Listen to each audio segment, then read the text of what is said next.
ज्योतिरादित्य सिंधिया का बीजेपी में आना, मध्य प्रदेश में सरकार बना लेना आपके लिए भले ही मास्टर स्ट्रोक हो, लेकिन ज्योतिरादित्य सिंधिया के लिए यह एक बहुत बड़ी खुदकुशी कहूं या फिर खुद के पैर पर कुल्हाड़ी मारने जैसा होगा।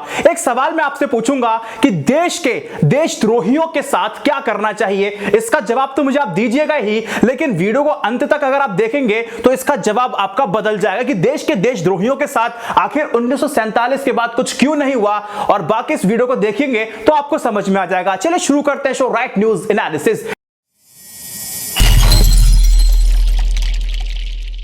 भारत में लोकतंत्र बचा है, यह बहुत बड़ा झूठ नहीं है। लोकतंत्र में जनता ही जनार्दन है, यह सबसे बड़ा झूठ है। तो फिर सच क्या है? देश में रहने वाले लोग नागरिक हैं, यह सच नहीं है। देश में रहने वाले सभी लोग मताधिकार का प्रयोग करने वाले एक मतदाता है, सच यह है।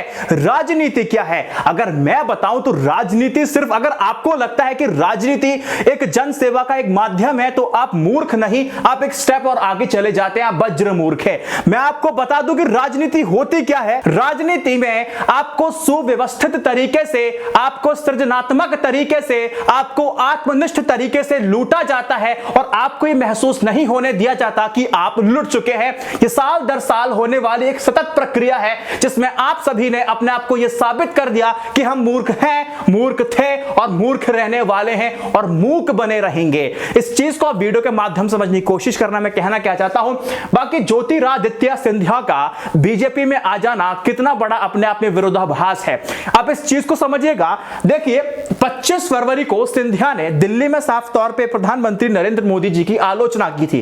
उन्होंने साफ तौर पे कहा था कि दिल्ली में जो दंगे हो रहे हैं इस सरकार की वजह से हो रहे हैं और जो उसकी विभाजनकारी जो नीतियां हैं उसकी वजह से दंगे बढ़ते जा रहे हैं। इसकी जिम्मेदारी केंद्र सरकार को लेनी चाहिए और बहुत कड़े शब्द नरेंद्र मोदी सरकार को कहे गए थे, लेकिन आज वो बीजेपी की पार्टी में चले जाते हैं। तो इनके इन शब्दों का मतलब मैं क्या समझूं।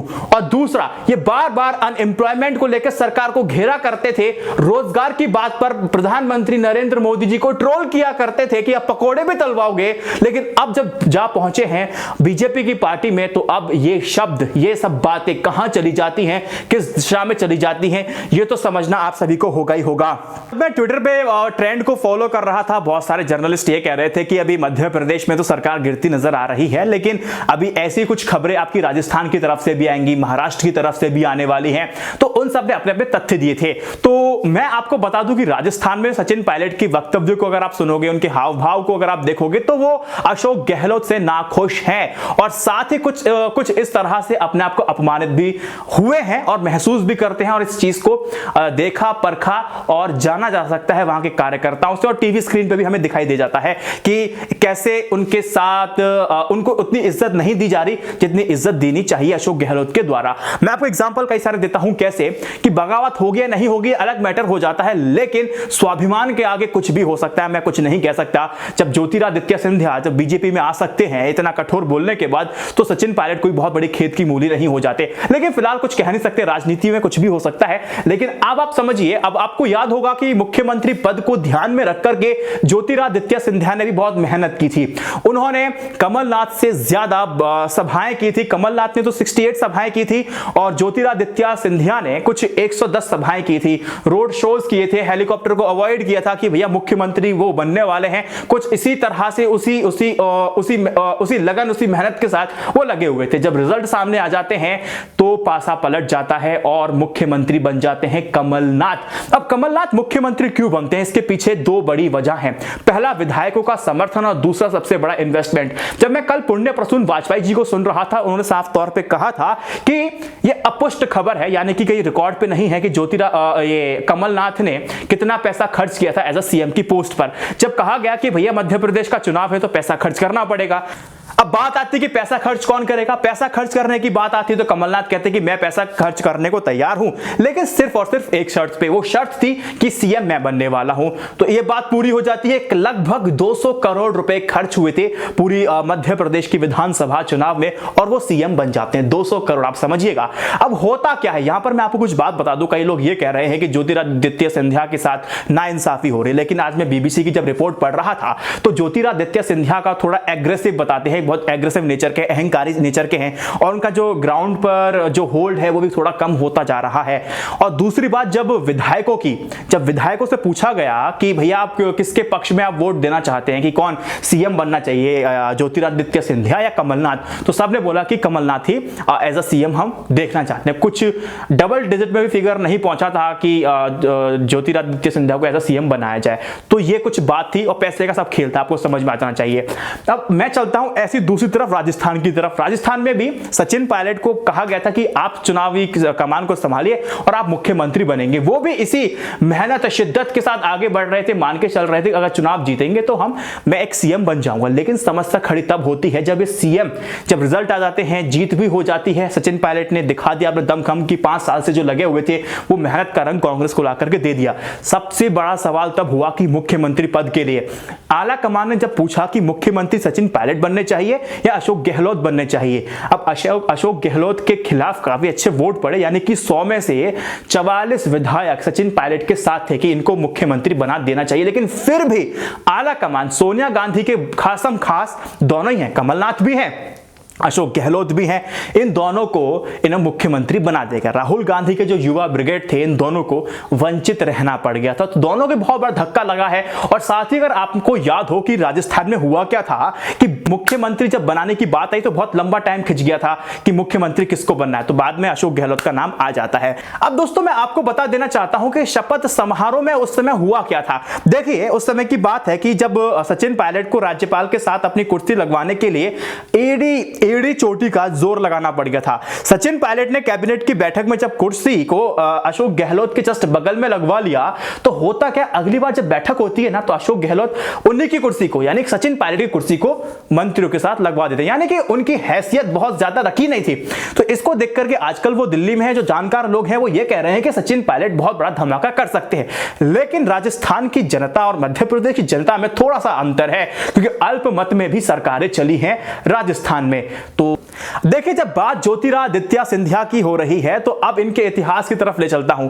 अगर आप इनका इतिहास देखेंगे तो ये पूरी जो फैमिली है ना, ये दगाबाज में, धोखेबाज में, पीठ पे छुरा घोंपने में और देशद्रोही, ये सारे जो शब्द हैं इनकी फैमिली के साथ है। लेकिन आज भी इनको सम्मान मिलता है क्योंकि जनता में इसका अभाव है। मैं आपको समझाता हूं कि आपने रानी लक्ष्मीबाई का नाम तो सुना होगा। उनको हत्या करवाने में, उनको मृत्यु के हवाले करने में इसी सिंधिया परिवार का बहुत बड़ा हाथ, और देशद्रोही थे। अगर इतिहासकारों को अगर मान के चलें तो बताया जाता है कि जो जयाजी राव सिंधिया थे उन्होंने गद्दारी की थी। उन्होंने कैसे गद्दारी की थी? जयाजी राव सिंधिया ग्वालियर के एक महाराजा थे, आप सभी को पता है, जिन्होंने अंग्रेजों का समर्थन किया था, सपोर्ट किया था। कई जो इतिहासकार हैं वो बताते हैं कि अंग्रेजों के साथ मिलकर के एक कूटनीति को तैयार किया था, सेना को रानी लक्ष्मीबाई के खिलाफ भड़काया, और जब अंग्रेज सैनिक रानी से लड़ने आए तब ग्वालियर की सेना ने रानी को अकेले छोड़ दिया। अब यह बात मैं राजीव दीक्षित जी के जब कुछ व्याख्यान में सुन रहा था तब मैंने सुनी थी और कुछ रिसर्च की, तो मुझे भी चीजें खुद अब आके पता चल रही है कि इतिहास मैं भी अब पढ़ रहा हूं। तो अब ये बड़ा ही भयावह है। और आपको एक लाइव एग्जांपल ही दे दूं। आप 7th क्लास में आपने किताब पढ़ी होगी, 6th 7th 8th में, इन तीनों स्टैंडर्ड में से किसी एक में कविता है रानी लक्ष्मीबाई की, पूरी आपने सुनी होगी। और कुछ पंक्ति में आपको वो बताऊंगा जो आपने सुनी है, और कुछ पंक्तियों को निकाल दिया, एक भाग को निकाल दिया जिसमें सिंधिया परिवार का पूरा इतिहास निकल करके आ जाता है, कैसे ये देशद्रोही थे लेकिन आज भी सम्मान पा रहे हैं। सम्मान क्यों पा रहे हैं? क्योंकि आप में जानकारी का अभाव है। और जानकारी का अभाव क्यों है? ये कांग्रेस की देन है, आज बीजेपी की देन है। अब आपको रानी लक्ष्मीबाई की वो कविता की उस पद्य की तरफ ले जाऊंगा जो आपने सुने हैं, और उस पद्य की तरफ भी ले जाऊंगा, उस भाग की तरफ ले जाऊंगा जो आपने नहीं सुने हुए। सुनिएगा। सिंहासन हिल उठे, राजवंशों ने भ्रुकुटी तानी थी, बूढ़े भारत में आई फिर से नई जवानी थी, गुमी हुई आजादी की कीमत सबने पहचानी थी, दूर फिरंगी को करने की सबने मन में ठानी थी, चमक उठी सन 57 में यह तलवार पुरानी थी, चमक उठी सन 57 में यह तलवार पुरानी थी, बुंदेले हर बोलो के मुंह हमने सुनी कहानी थी, खूब लड़ी मर्दानी मर्दानी वह तो झांसी वाली रानी थी। आई होप कि आपने रिकॉल कर लिया होगा। अब मैं कुछ पंक्तियां, कुछ पद्य, वो भाग मैं आपको समझाऊंगा, बताऊंगा जो आपने नहीं सुने हैं, जो सिंधिया परिवार का पूरा इतिहास खोल करके रख देते हैं। ये देशद्रोही है, मैं साफ कह रहा हूं। इतिहासकार कह रहे हैं, वो मैं आपको बता रहा हूं। राजीव दीक्षित, उन्होंने भी अपने व्याख्यान में इसका वखान किया है। रानी बड़ी कालपी आई करसऊ मील निरंतर पार, घोड़ा थक कर गिरा भूमि पर गया स्वर्ग तत्काल सिधार। यमुना तट पर अंग्रेजों ने फिर खाई रानी से हार, विजयी रानी आगे चल दी किया ग्वालियर पर अधिकार। अंग्रेजों के मित्र सिंधिया ने छोड़ी राजधानी थी, बुंदेले हर बोलो के मुंह हमने सुनी कहानी थी। खूब लड़ी मर्दानी वह तो झांसी वाली रानी थी, झांसी वाली रानी थी। तो यहां इतिहास बताता है कि कैसे गद्दारी इस परिवार ने की है। अगर आप इनके चुनावी इतिहास को देखेंगे तो उसमें भी आपको पीठ में छुरा भोंकने वाली, गद्दारी वाली सारी की सारी बूना आपको समझ में आ जाएगी। देखिए, जब हमारा देश आजाद हुआ था तब 500 से भी ज्यादा रजवाड़े थे, ठीक है, प्रिंसली स्टेट्स थी, सबको मिलाकर के भारत बना था। देश में रजवाड़ों के बाद जो राजमाता की जो पति है जीवाजी राव ने आजाद भारत में सिंधिया परिवार के रुतबे को बढ़ाया। वो पॉलिटिक्स में नहीं गए, लेकिन कांग्रेसी जो नेता थे वो उनके पास बार बार आते थे कि कम से कम आप तो खड़े हो जाइए, कि कोई तो खड़ा हो जाए परिवार का सदस्य। तो बड़ा ही मतलब कई बार नकारना, कई बार उनको इग्नोर करने के बाद भी, लेकिन बाद में उन्होंने बोला कि ठीक है मैं तो नहीं आऊंगा, लेकिन जो मेरी पत्नी है राजमाता वो जाने वाली है चुनाव में और कांग्रेस की टिकट से वो चुनाव लड़ेंगी। अब कांग्रेसी उस समय सब कुछ हुआ करती थी। अब होता क्या था कि राजमाता की ना 5 टोटल संतानें थी, जिसमें 4 बेटियां थी और 1 बेटा था, और उस एकमात्र बेटे का नाम था माधवराव, और माधवराव के बेटे ही हैं ज्योतिरादित्य सिंधिया। अब आऊंगा कैसे, थोड़ा समझिए। अब देखिए होता क्या है कि 1957 में कांग्रेस की टिकट से पहली बार चुनाव लड़ती हैं राजमाता गुना की सीट से और संसद में पहुंच जाती हैं।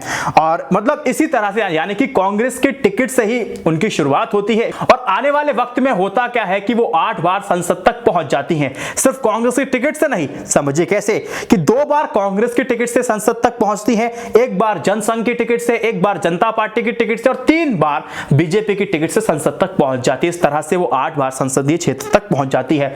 अब राजमाता की सक्रिय पूरी राजनीति में होता क्या है कि 1971 में एंट्री होती है माधवराव की। 1971 में गुना की सीट से अब जनसंघ की टिकट पर इनको लड़ा दिया जाता है माधवराव को, और वो जीत जाते हैं। लगातार वो 9 बार सांसद बन जाते हैं। 1984 में जब उन्होंने अटल बिहारी वाजपेयी जी को जब हराया था तो एक कद्दावर नेता के रूप में उनकी छवि बन गई थी। लेकिन 2001 में एक विमान हादसे में उनकी मौत हो जाती है। उसके बाद 30 साल की उम्र में जो पलड़ा है वो संभालते हैं उनके बेटे ज्योतिरादित्य सिंधिया। अब 2001 में जो ज्योतिरादित्य सिंधिया के जो पिताजी थे माधवराव सिंधिया, उनकी जब मृत्यु हो जाती है 2002 में राजनीतिक कदम रख देते हैं ज्योतिरादित्य सिंधिया। फिर उनकी राजनीतिक पारियां शुरू हो जाती हैं। 2002 से लेकर के 2014 तक लगातार 4 बार वो सांसद बनते हैं, लेकिन 2019 में अपना लोकसभा चुनाव हार जाते हैं। अब ज्योतिरादित्य सिंधिया आखिर मांग क्या रहे थे? वो सिर्फ यही तो मांग रहे थे कि अब मुख्यमंत्री बना दीजिए, मुख्यमंत्री नहीं तो अध्यक्ष पद, नहीं तो राज्यसभा सांसद बना दीजिए, यही तो चाह रहे थे। और सचिन पायलट क्या चाह रहे थे? मुझे या मुख्यमंत्री बना दीजिए। आखिर कांग्रेस ने इनको मुख्यमंत्री क्यों नहीं बनाया? कई सारे अगर विश्लेषणों को अगर आप देखेंगे तो आपको 2 बातें समझ में आएंगी। पहली बात, अगर ज्योतिरादित्य सिंधिया और सचिन पायलट और 2-4 जो उनका यूथ ब्रिगेड है, अगर ये अच्छा काम करने लगा और ये नतीजे देने लगा और हवा इनके लिए बनने लगी, तो जो प्रधानमंत्री का जो पद है ना, उसकी दावेदारी इन लोगों की मजबूत हो जाएगी, और राहुल गांधी की जो दावेदारी है वो थोड़ी सी कम हो जाएगी। सोनिया गांधी नहीं चाहती हैं कि ऐसा कुछ करें। मैंने वीडियो की शुरुआत में कहा था कि ज्योतिरादित्य सिंधिया का बीजेपी में आना कहीं एक तरह से खुद के पैर पर कुल्हाड़ी मारने जैसा तो नहीं है। ऐसा मैंने इसीलिए बोला क्योंकि अगर आप देखेंगे बीजेपी में जो नरेंद्र मोदी जी का जो कद है, जो अमित शाह जी का कद है, वो इतना बड़ा हो चुका है, इतना विशाल रूप ले चुका है कि उनके जो सांसद है, जो उनके मंत्री हैं, वो उनके परछाई तक में खो जाते हैं। वो नतमस्तक रहते हैं, वो खुल करके बातें नहीं कर सकते हैं। तो ऐसे स्थिति में ज्योतिरादित्य सिंधिया का बीजेपी में शामिल होना खुद को डाउनग्रेड करने जैसा नहीं होगा। जहां सिर्फ नरेंद्र मोदी जी और अमित शाह के रहमो करम पे रहते हैं, क्या ज्योतिरादित्य सिंधिया को भी यह मंजूर था?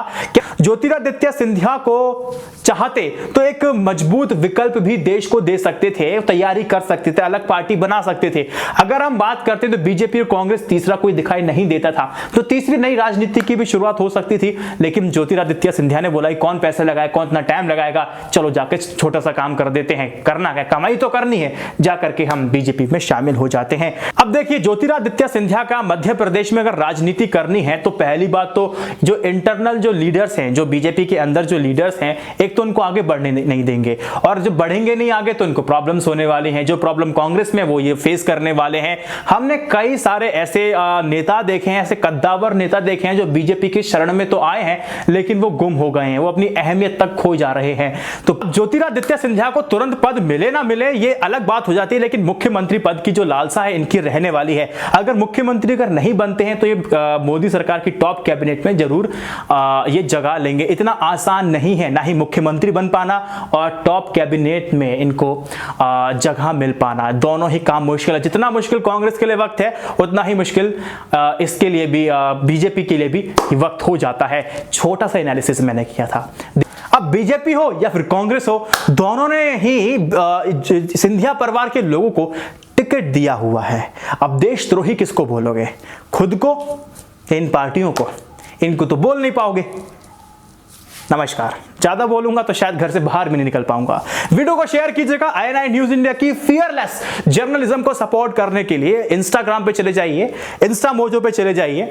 इनफैक्ट आप मुझे पेट्रियन पे भी सपोर्ट कर सकते हैं। अब तो यूट्यूब का मेंबरशिप प्रोग्राम भी है, चैनल के बगल में ज्वाइन बटन है, उसको ज्वाइन कीजिए और आ जाइए, सपोर्ट कीजिए। बाकी और खुल्लम खुल्ला बोलने की कोशिश करूंगा और आप लोगों के साथ रहूंगा।